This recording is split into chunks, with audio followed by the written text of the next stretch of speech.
Caroline, I still can't believe what you did. I know it was you who took my earrings. How on earth could you do that? You can't possibly believe that's okay, can you? Oh, shut up. I'm your mother-in-law, and I have every right to do what I think is right. What? You think you can just steal from me? Why do you hate me so much? You understand exactly why that is. I spoke with John already. He already knows you're flirting with other men. What? Who said that? There's absolutely zero truth in this. I can't wait to hear your pathetic excuses. I have nothing to justify. My conscience is clear. Before making these claims, you need to have proof. This is irrelevant. John has faith in me and intends to end your engagement right now. Before long, he'll be free from any connection with you. Therefore, please refrain from attending the wedding tomorrow. Even if you chose to come, you will find no support from anyone. I have taken care of that matter. Why on earth are you talking about that? What exactly do you mean by ending the relationship? Up until just a few days ago, everything was going well. There were no problems. What's the matter with you? I'm madly in love with John. Our future together is something we're excited about. Why should something suddenly change now? I don't understand. I'm not sure what I did to deserve this. Prior to yesterday, everything was going well for me. However, I later learned about you. So you are solely to blame. You never told the truth. You concealed the fact that you resided in a home for misbehaving children, right? Therefore, you deserve everything that comes your way. Huh? Just give me a second. I never kept that a secret. I know I informed John a while back, so he's been aware of it for ages. He had absolutely no issue with it. I'm certain he must have told you the same. He didn't tell me because he assumed I might be worried about it. That's why he told me later. He is a thoughtful young man, but I later learned about it from someone else. Honestly, I was completely taken back. You're practically a criminal. You can't justify yourself at this point. Do you think this is an excuse to attack me just because I grew up in a foster home? A reasonable person would not do that if they knew this information. Gosh, you are the worst. I advise you to mind your language, you little troublemaker. I have never engaged in any criminal activity throughout my entire life. This is coming from the person who has stolen my things many times before. At first, I couldn't find my earrings for a month until I accidentally saw them on one of your friends. Do you think that's normal? This is absurd. No one has the right to take my things without permission. I guess you have a point there. It wasn't right of you to deceive me, was it? That alone is enough reason for me. I didn't deceive you. Listen, I understand if you have any reservations about my upbringing. I've dealt with that criticism from people my whole life. If I don't take it into mind sufficiently, I apologize. It's past the point of no return. I won't tolerate your dishonesty. Naturally, after discussing everything with John, it was clear that I had to take action. John agreed that postponing the wedding is the wisest course of action. I couldn't allow him to go through with it, since you're such a nasty spouse. I know that John could only have agreed to this because you've lied to him. What kind of person would do that?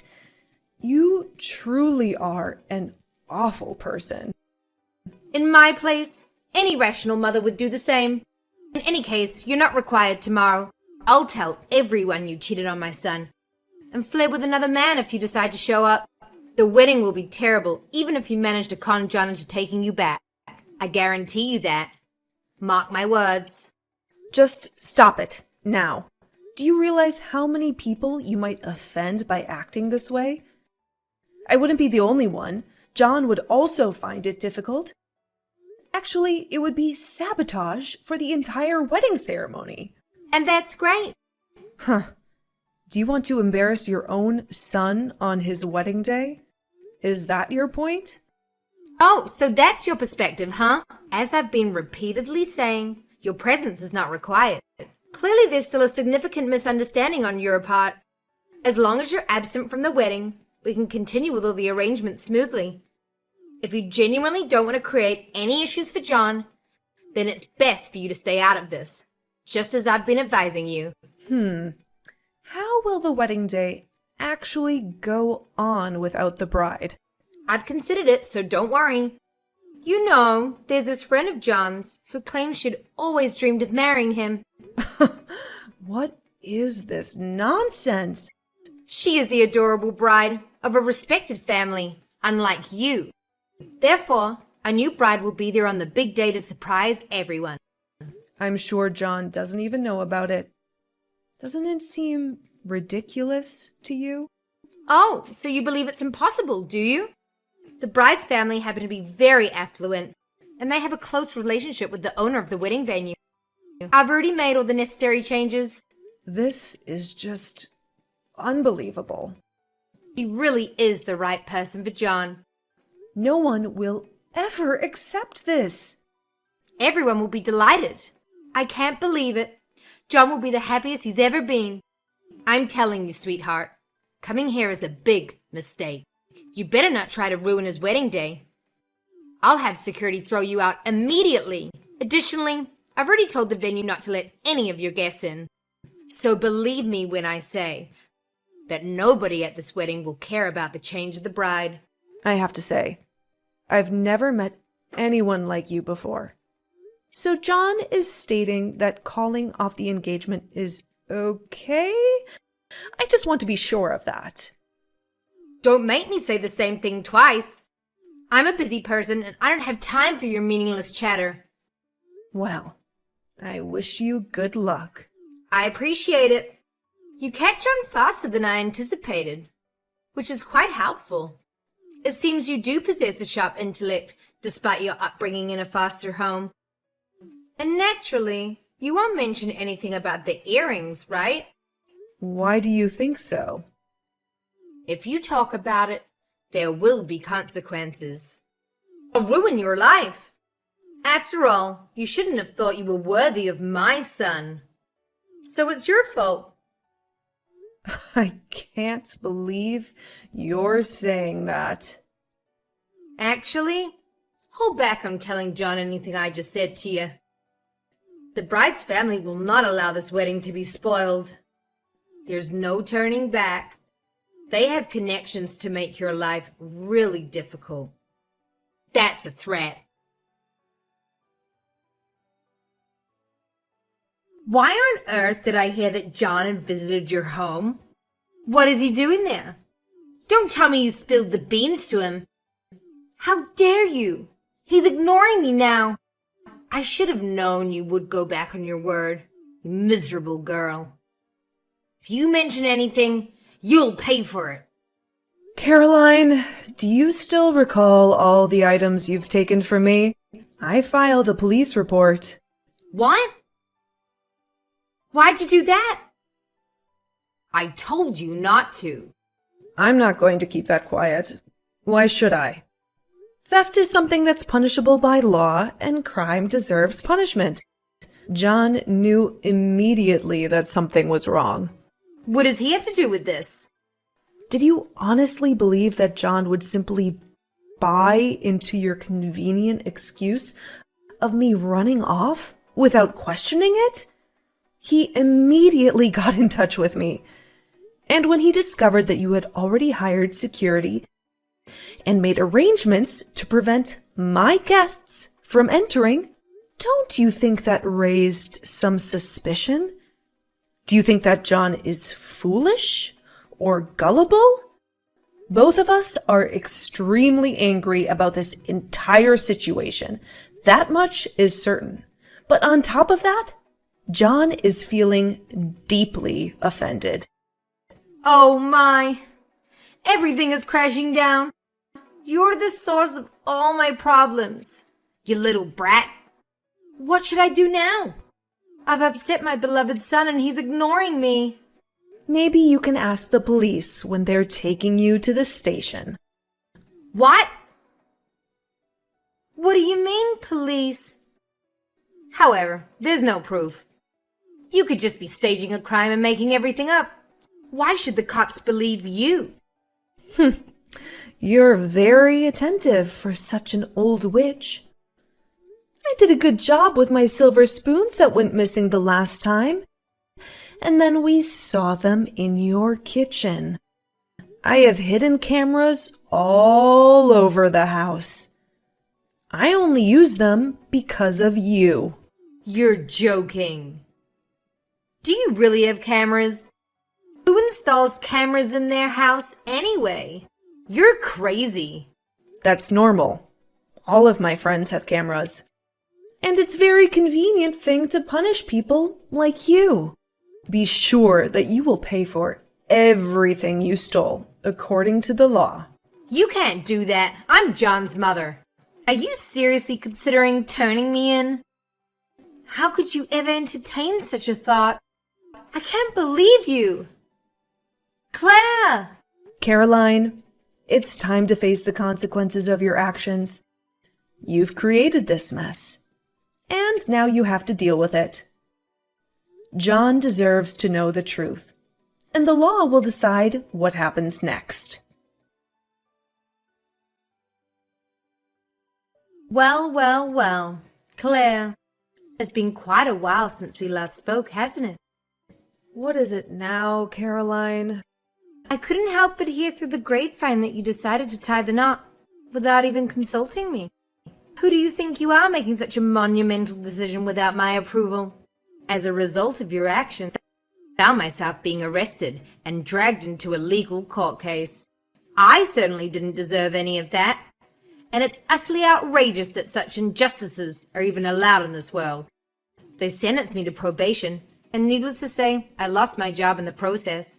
You know, that cleaning business was my lifeline, my source of stability. And now, on top of everything, you went ahead and married my son, without so much as a courtesy call for my opinion. How much further are you willing to go to humiliate me, Claire? Tell me, where are you now anyways? I've heard whispers that you moved out of that old apartment. Answer me now! Don't think you can just ignore me and sweep this under the rug.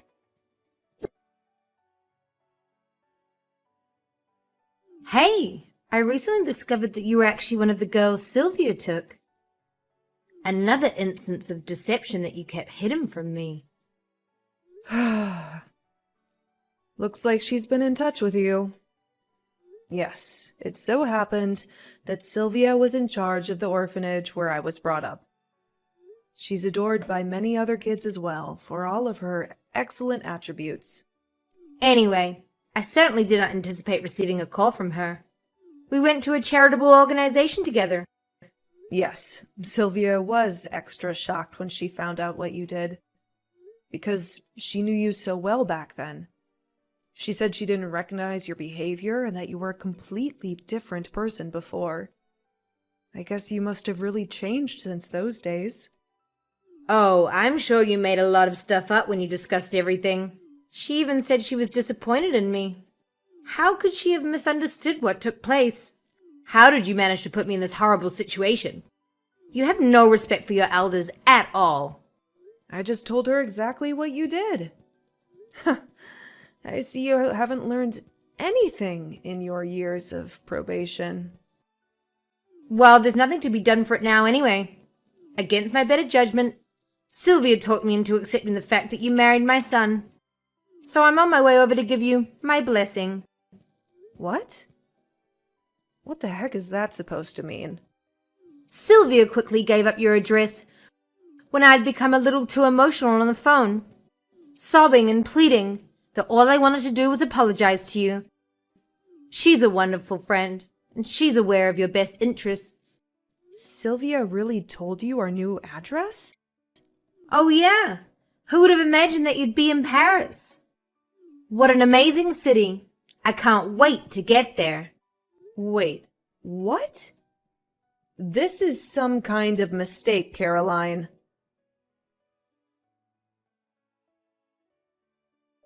Hey, I've just arrived. Where is everyone? Come over here immediately. I want to relax before we head out for a city stroll. I'm quite exhausted, you know. I'm currently in the lobby, sitting and waiting for you. I've been waiting a while, so hurry up. Oh, and once we're done, I want to sightsee, so show me the finest spots. I'm sure you're familiar with them all by now. It must have been a long trip, but we can't go pick you up. It's simply impossible. Huh? Well, that's rude. I'll be in a difficult situation if you don't come quickly, so please hurry up. I only had enough money to cover my plane ticket to get here. I'm begging you, come pick me up. Hurry! First of all, why are you contacting me? Why didn't you contact your son? Because he's ignoring my messages. My own son. Can you believe that? How ungrateful of him. So I had no alternative but to get in touch with you, sadly. Oh, really? That's all you can say to me? You know, I could block you at any point. And maybe I should have already. John has already told me it's fine to ignore anything from you. You better not block me, so that you'll know when I arrive. In any case, my buddy Sylvia told me where you were residing. No, you couldn't just leave me without a fight. That shows she realizes I'm right. Sylvia agreed that you should come and make things right with me. I'm curious about it. It seems like she had a genuine desire to ensure my safety. You see, I informed Sylvia that if you were truly showing signs of remorse, she could give our whereabouts to you. We had already anticipated the possibility of you rushing over to see us, so she would have given us a heads up. I was slightly concerned when you contacted me unexpectedly. What are you on about? I don't understand what you're saying. This is all so tedious. Just get over here. Do you still not get it? Don't you see that even your old friend has totally given up on you? What are you referring to? Absolutely nothing you say is coherent. Come here right away. Caroline, we don't live in Paris. Don't be stupid. Sylvia told me everything. Yeah, well, we've never even been to Paris. What are you saying? You're telling me that Sylvia lied to me? That's right. But Sylvia would be the last person to do such a thing. She does really have a tender heart. She thus frequently displayed sympathy, even when it wasn't in her best interests, and has been really duped several times by people. But she continued to harbor a spirit of generosity in her heart. That's the kind of gentle person that Sylvia is. And from the time I was in her home, she always told me she wanted me to be a person who could show true gentleness to others too. That's how she raised me. So Sylvia couldn't possibly have lied to me about this. She's not the type of person to act that way. That's how I can be sure that in fact you're lying. After all, Sylvia gave me the money for the ticket. Yes. She mentioned that you pretended to cry and even pleaded with her for money to come here. However, she saw through all of it. She was really upset that she didn't realize the extent of your transformation. The airfare was given to you by Sylvia as a parting gift. Sylvia had hoped to provide you with a chance at a different life and to defeat the darkness within you. Ultimately, She told us that you showed no remorse whatsoever, which is why she refused to give you our address. Huh? What are you saying? I understand now that Sylvia has completely lost hope in your ability to change. She also mentioned how closely connected you were through charitable organizations, and even more than that. Even if you had genuinely demonstrated remorse, I don't believe she would have disclosed my whereabouts. Well, you may have been her old friend. She played a pivotal role in raising me. As I mentioned before, many of the children who grew up in her home regard her as a mother figure. You're saying Sylvia likes you more than me? She has helped raise a lot of kids, including me. You're the kind of person who despises people like me. Well, she spent most of her life defending us. She won't likely give up her entire life's work for people like you, in my opinion. This is some kind of mistake. You don't really live in Paris? That's what I told you. What should I do right now? I'd planned to reside here with you two. I no longer have funds for travel or a hotel. I essentially have nothing. So you thought you could fly here without a penny in your pocket? Well, you must help me. After all, we are family, right? Are you there, Claire? I made the decision to block my mother-in-law, and it turned out to be a wise move. Now I don't have to endure her impulsive outbursts and insults. I encouraged Sylvia to follow suit, urging her to let go of the toxicity from her past and block Caroline as well. However, Sylvia maintained contact with her ex-girlfriend for some time. It was through her that I learned about the unfolding events. As it turns out, Caroline chose to remain in Paris and embark on a fresh start. Initially, she seemed genuinely committed to changing and improving herself. Sylvia, showing kindness, covered Caroline's room and board expenses. Despite Caroline's persistent promises to secure employment, it became evident that they were merely empty words. Instead of taking responsibility for her life, Caroline indulged in a lifestyle of partying at clubs and at restaurants. When her friend eventually ceased sending money, Caroline found herself unable to dig herself out of the hole that she had jumped into. While I feel a bit of sympathy for Sylvia, grappling with the loss of her friend, I consistently offer my support by emphasizing that life continues. I reassure her that even in the face of seemingly insurmountable challenges, there is always a way forward. It's crucial to appreciate life and find joy in the little things, because only then can we truly live it to the fullest.